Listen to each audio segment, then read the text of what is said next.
because it's so circumstantial that you have to confess it, that I've been broken. You have to be able to say inside of you that I'm not too big, that I can admit I've been broken.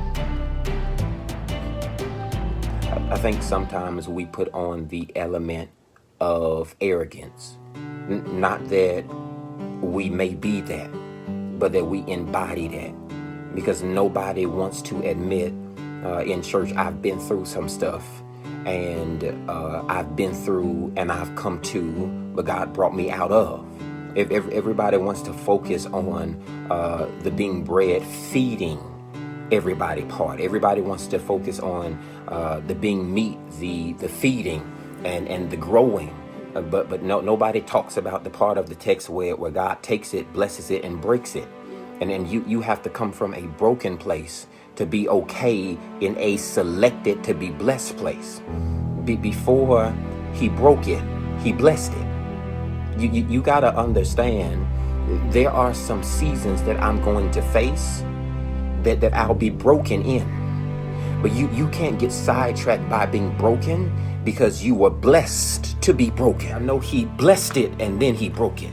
And so if everything that God puts me through, he says he'll already provide for me a way to come through. There's no place where God would put me where he has not designed or placed inside of me the willpower that I am able to look at it and find a way out. I can't come to a problem I'm not able to solve. I cannot come to a road that I cannot travel. There's no hill that's too tall for me. There's no mountain that's too much of a problem for me. Everything that God has placed in front of me, around me, to me, that I'm going to come to, I know that everything inside of me is blessed to handle it. I know you are blessed to be broken. I am blessed to be stressed, but I'm not stroking from it. I am in a place where I know I'm blessed to be going through hell and not burn up to it. I know that I am everything that God needed me to be, not to come here and leave me, but so that I could come here and identify with it is God inside of me and not even me. If you come and look for me today, I will disappoint you in every single way. But if you come knowing that it's not about Jay, but there's somebody behind him that can push him, that'll speak through him, I promise that he is able to fulfill in you everything that I'm not strong enough to do. Everything that your peers, your parents, your friends will leave you for. Says, identify with this on today. Says, I blessed you, but I had to break you. You ever been broken? You ever seem like you're speaking blessings, but you're broken? And I want you to know that the blessing came before. The blessing came before. The blessing came before. The blessing came before. Then in synopsis, in conclusion, in evidence of indictment to bring up the case against him on today, I find him without fault.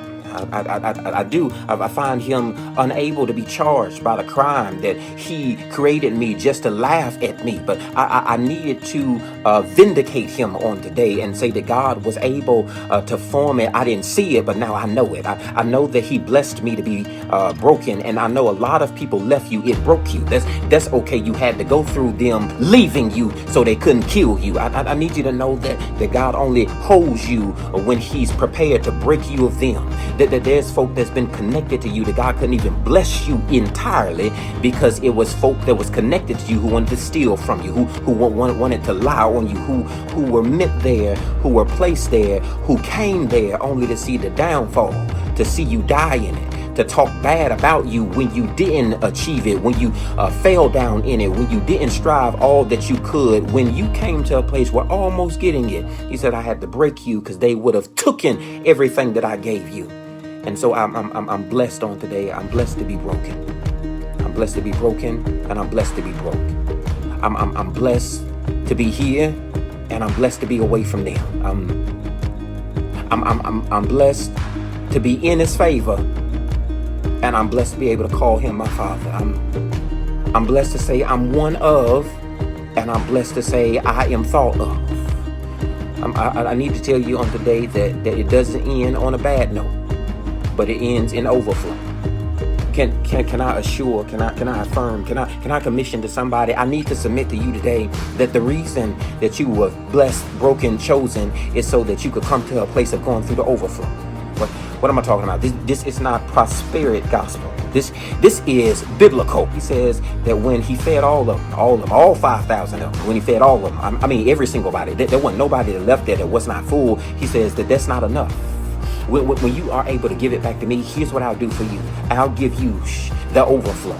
I can't hear nobody. When you know that God, I've given all that I have, I've given all that I'm able to serve. I really can't do any more than what you have called me to, but I still give. I give when it hurts me. I give. I give when I'm down to my last. I give. I give because it's been given unto me, because I know God to bring me just so I can give, not get anything in return. I just give just to give. I give because it was given unto me. And he says, this is what I do for you. When you give it ungrudgingly, said the Lord loves what?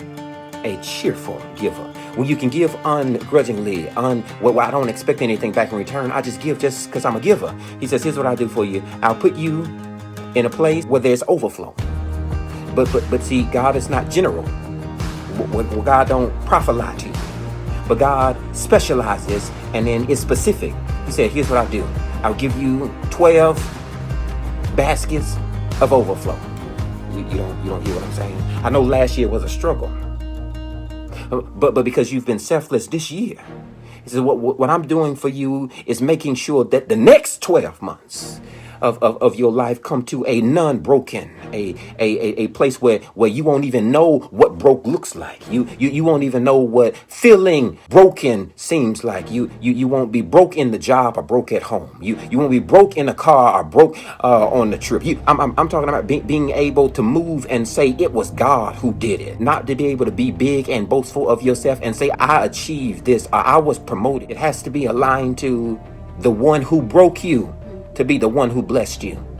That for the next 12, the next 12 months, the next 12 months of your life, I decree, declare, and prophesy just over myself that these next 12, these next 12 are going to be different. I want to impart for you, suggest for you, wherever you are, that you just lay hands on yourself. If you're in the car, you pull over and you lay hands on yourself. If you at home, you put down that phone and you lay hands on yourself. If you are anywhere, to praise God for being everywhere, you stop where you are and you put hands on yourself and say, Father, I receive the next 12 months to be blessed. I receive the next 12 months to be broken in every single test that came to kill me, but it could only break me to help me. I speak over my next 12 months that the kids are going to be better, that life is going to be greater, that I will be fulfilled, that the job may let you go, but you're going to come home to start the growth of your line, your seed, your generation. I'm talking about my next 12 are going to be better than my last 12. He says, I need you to do this because your greater comes in the latter, and it's not from the broken of the former, but it's because God blessed you to break you, for him to bring you to overflow, to identify it was nobody but God that allowed you to come here, stay here, be broken here, but God blessed you while you were there. I am blessed to be broke.